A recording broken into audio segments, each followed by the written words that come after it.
Technology. Love it or hate it, we all rely on technology these days. Tech-enabled transformation is all around us. But technology is only part of the story. Successful transformation also relies on people.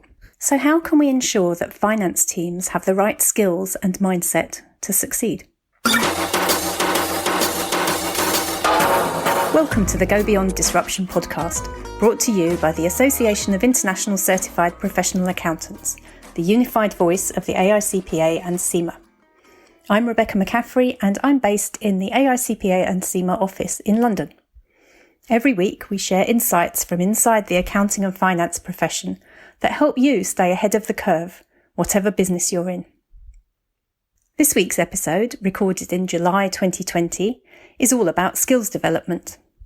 I'll be talking about some research we carried out with KPMG International, finance transformation, the human perspective, and we'll also be hearing from industry experts Frances Howat, Bernie Cullinan and Gavin Donaldson about the skills that finance teams need and how to develop these skills. Back in 2018, the CIMA research team worked with Oracle on a piece of work called Agile Finance Unleashed, based on the global survey of finance leaders. We identified a significant gap between digital skills and digital ambitions. Only 10% of CFOs believed that their teams had the right skills to support their organisation's digital ambition, meaning that 90% of finance teams don't have the skills they need. This was a little bit alarming, to say the least, so I wanted to understand more. Working with KPMG International, I contacted finance and HR leaders around the world and asked them about the skills gaps in their finance functions. They told me that the most significant skills gaps related to digital infrastructure and digital implementation. So what are organisations doing to overcome this issue? Back in February 2020, we discussed this important topic at an event in Dublin, which featured an expert panel of CIMA members sharing their insights on skills development for finance. COVID-19 had not yet reached Europe, as far as any of us knew, so we had a packed audience. I was joined by three excellent panellists that evening. Firstly, Frances Howat, Head of Capability Development for Finance at BP. We then had Bernie Cullinan, CEO of Pragma Advisory, who specialise in strategy, organisational development and people management. And finally, we had KPMG partner Gavin Donaldson, whose expertise includes finance function optimisation. It was a really great discussion, so I'd like to go back and share some of the highlights with you. Chairing the discussion, CIMA Chief Executive Andrew Harding began by asking Frances Howat what skills her company, BP, are particularly looking to develop in their finance staff at the moment. It's digital first and foremost, but it's also what we call business skills, which wraps up what other people tend to call soft skills. And I hate that term because I don't think they're soft at all. I think they're actually very hard-edged. And then thirdly, it's really transformational leadership.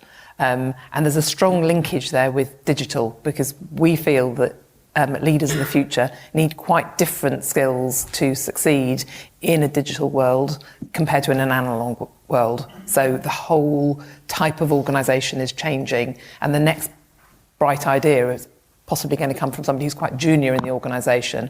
So instead of the people at the top kind of holding all the information and the knowledge and it cascading down, I think in a modern digital organisation, actually sometimes that's reversed. And so we need leaders who are able to cope with that kind of disruption. The BP experience very much reflects our research findings, which showed the importance of digital skills at all levels of the finance function. Frances went on to explain BP's pioneering scheme to promote digital skills among their employees. We've come up with this idea that we can create a cadre of data scientists from our finance teams.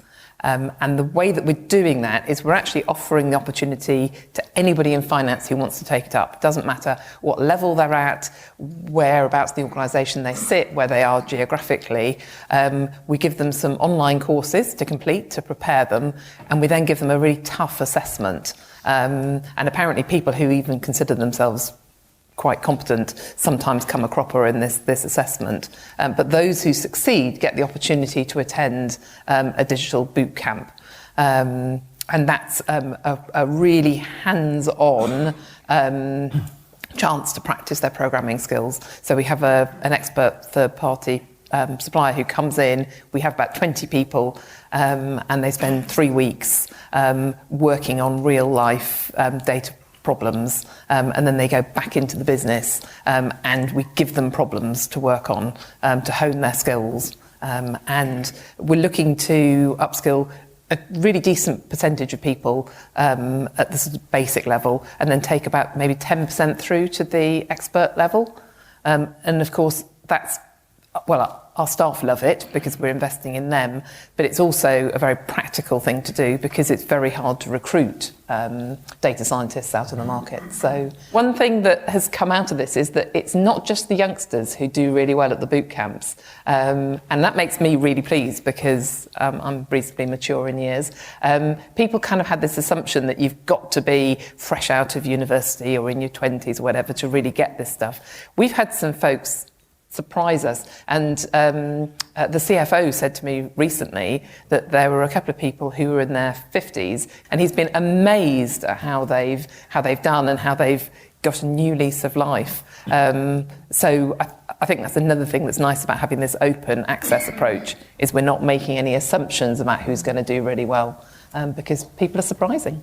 You can read more about finance transformation at BP in our report, Finance Transformation, The Human Perspective. It's great to see BP taking such an inclusive approach where employees at all ages have the opportunity to get involved and make an impact. Let's hear now from Gavin Donaldson of KPMG, who have a relatively young workforce.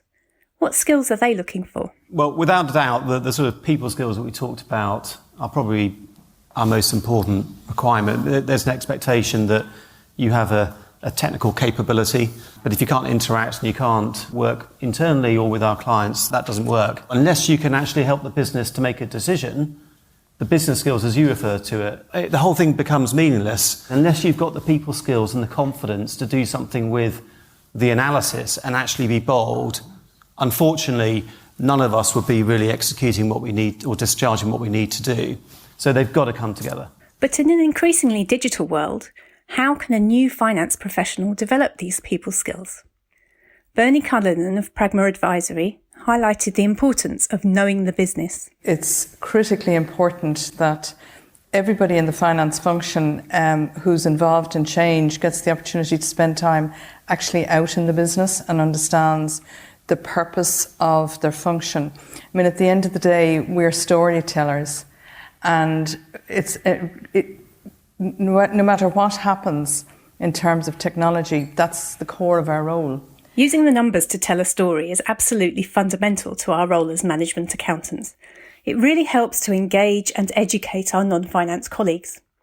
In today's world, we're all learners, and our research highlighted that 2/3 of us are keen to learn new skills, even if we lack confidence in using them. For everyone else, as Bernie noted, changes in our working practices can serve to promote a more adaptive learning mindset. Well, I think one thing that's very different now from when maybe we qualified is that even if you think about the mobile phone and you think about the skills you've had to learn in order to use mobile technology, we have to adapt. There are so many different tools. The rate of tools change in business is ever increasing. So no matter what age you are, you have to learn how to use them. So even that is creating an adaptive mindset, which I think lays the foundation for development. I think at the end of the day, one of the most important things is that there's a lot more availability. It's a lot easier to access learning now. For example, LinkedIn Learning is such an amazing treasure trove of different learning opportunities, some of which are very, very short. So I think it's a lot easier to be adaptive to learning now, and I think the very fact that every one of us has to learn a new skill to engage in our day-to-day business every month, it seems at the moment, makes us much more open to that. Bernie mentions the need to evolve and develop. One of the few positive things to come from the COVID-19 pandemic is the speed at which we've all picked up new digital skills. Even our parents and grandparents are embracing video conferencing, and the wealth of learning opportunities available online, both self-led and through formal courses, have been very much at the forefront. As finance professionals, we have CPD requirements because we need to keep learning. Now, we heard from BP and KPMG about the approaches that larger organisations with sizable training budgets can take to develop their staff. But what about smaller companies? Bernie offered some suggestions for SMEs thinking about building capacity. There are a couple of small things, because sometimes with SMEs, and I would do a lot of work with SMEs, it's not trying to bite off more than you can chew. So I'd focus on getting two things done first. One is making sure that, if I have 1, 2 or 3 finance people in the team, that they get an opportunity to connect actually really into the business, first of all. Secondly, I would think about breaking down what problem are you trying to solve, and just try to solve one problem at a time in terms of technology. But if it's focused on getting reports out more quickly or more accurately or whatever, try to solve it. Don't do a mass problem and bring in some expensive system. Think about small ways you can bring change in, because we find it's a bit like getting on the treadmill. Start slow and actually then you can pick up speed. Small changes can make all the difference, and often the answers to your problem will come from the workforce themselves. This idea of collaboration and co-creation was something which came up often in my case study interviews. You can read more about these in the report. Staying with the SME theme, Gavin Donaldson of KPMG was asked about the potential for collaboration between large corporates and SMEs. A couple of things. I think firstly, there's such a movement around societal change and what business is doing to respond and support that actually the collaboration between huge corporates and the SME market will naturally, over time, start to come closer together. But I think probably from a more substantive perspective, the idea of a portfolio career, somebody doing 2 days, Monday, Tuesday in BP, Wednesday, Thursday with your company, and a 5th day working for a charity. There are examples of that today, but I'm convinced in 5 years, 10 years' time, this is going to become the norm. So what you'll find is people who, if you are perhaps a relatively young finance person, can spend a few days in an SME and seeing something end to end, which you will never get in BP or GSK. That just doesn't happen. And bringing that together becomes a better blend to start to develop the finance professional that today won't be such an opportunity. The economic environment we find ourselves in today means we're likely to see a lot more collaboration between corporates and SMEs going forwards. So the kind of experience Gavin describes will be a huge asset. Our report details the digital skills required at each level of the finance function, noting that digital literacy is essential to all future roles. But are leaders actually embracing this change? We asked the panel for their views. Frances explained how BP tailor their data literacy training for leaders. I do agree everybody needs a certain level of digital literacy, but let me just give you an example based on the boot camp example I explained earlier. So the same company who run that, they're called the Data Incubator, we have a separate learning offer for leaders. So it's called Data Science for Leaders. So we particularly target people who lead organisations where lots of the data scientists come, and it's about how do they support those individuals? How do they understand enough about possible projects to understand which are the ones that have really got legs and they should really invest in? So it is different. Data scientists, a bit like accountants, have their own language which we need to learn if we're to communicate effectively. Another challenge is convincing all levels of the organisation to embrace these new digital ways of working. I think it's natural to expect the younger, more junior generation, the ones that are going to be more hands-on and really embracing this sort of change. But the problem will be, unless that is reciprocated at the top of the house, the people that really have the checkbooks, the people who really have the influence, it will get stuck. I think it's fair to say that we've all been through a lot of change since this panel session was recorded in February. So hopefully the remote working experience will have had some impact on those leaders. I want to ask our 3 practitioners on the panel, in one sentence, what advice would you give someone starting out in finance today? Do you want to start with you, Frances? So I think work hard is actually really important, because you've got to get known for being good at what you do. I think be strategic. So kind of understand what it is that actually drives you, and then aim for roles where you can do those things. Because it's really not hard to motivate yourself when you're doing something that you love to do, or at least that you love to do for the majority of the time. It's a nightmare to motivate yourself if you're in a role where actually you've got no passion for it. Work hard, be strategic, and find something you're passionate about. Great stuff. Bernie, what are you thinking? I think to be very clear about the purpose of the finance function in a business and how can you be increasingly purposeful in your role. Gavin? Be curious. Be curious on two levels. One, to make sure that everything you're putting in front of somebody actually adds up and makes sense, and applying some good old-fashioned chairman's arithmetic to what you're presenting, but also to be curious, to wonder what's happening outside of your business. What can you learn? Those 10 minutes on the train when you might be browsing on Google or other web pages, always thinking, could it be done differently? And if a finance professional can bring that to the workplace, I think it makes a huge difference. That's it for today from our panel session in Dublin. To download the report and learn more about our research into the human elements of finance transformation, head to insights.cgma.org/story/finance-transformation, or just follow the link in the show notes. You can view these show notes really easily. Just click on this episode's info icon in the podcast app on your smartphone, or open the episode in your computer's web browser. You'll find everything right there. There are 2 other websites I'd recommend which will help you stay ahead of the curve. We have aicpastore.com/go-beyond-disruption, one word, or cgmastore.com/go-beyond-disruption. There are all kinds of free and paid for resources to help you develop the skills that you and your teams will need for the future. Thank you for listening today. If you've enjoyed this episode, please share it with others.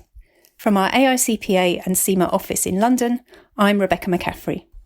We'll be back soon with more conversations that help you and your profession go beyond disruption. Until next time, goodbye. Thanks for listening to this episode of Beyond Disruption, brought to you by the Association of International Certified Professional Accountants.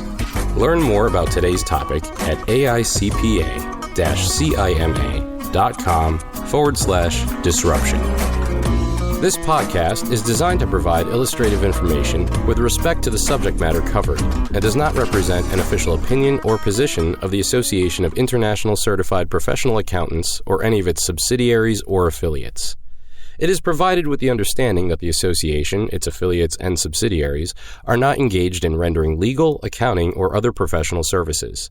If such advice or expert assistance is required, the services of a competent professional person should be sought. The association, its subsidiaries, and affiliates make no representations, warranties, or guarantees as to and assume no responsibility for the content or application of the material contained herein and expressly disclaim all liability for such damages arising out of the use of, reference to, or reliance on such material.